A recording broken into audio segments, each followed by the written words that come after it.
আমাদের দাবি হচ্ছে যে সেই স্বপ্নদ্বীপ 2023 সালে স্বপ্নদ্বীপ হচ্ছে যাদবপুরের র্যাগিং এর কারণে মৃত্যুবরণ করেছিলেন। তা এখনো তার বিচার ঠিকমতো পায়নি। আর যাদবপুরে সেই সিপিএম এর অতিবামদের রাজত্ব, তাদের র্যাগিং এখনো অনবরতই চলে।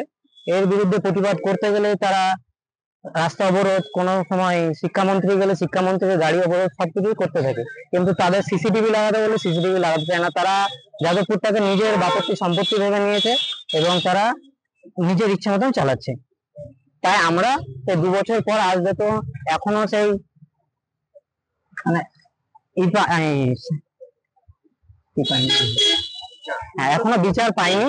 সেই বিচারের কারণে আমরা 2 বছর পরে মানুষ যেন ভুলে না যায় যে যাদবপুর মানে একটা র্যাগিং ইউনিভার্সিটি, সেইটা যেন ভুলে না যায়। তাই আমরা র্যাগিং এর প্রতিবাদে আজকে গোটা বাংলার ইউনিভার্সিটিরা আন্দোলনে নেমেছে, আমাদের মুর্শিদাবাদ ইউনিভার্সিটি আন্দোলনে নেমেছে। আমরা সেই র্যাগিং এর পক্ষে আন্দোলন, র্যাগিং এর বিরুদ্ধে আন্দোলনে, অ্যান্টি র্যাগিং এর জন্য আমরা আন্দোলনে নেমেছি এবং আমরা পোস্টারিং করছি, বিশ্ববিদ্যালয় কলেজে আমরা পোস্টারিং করবো।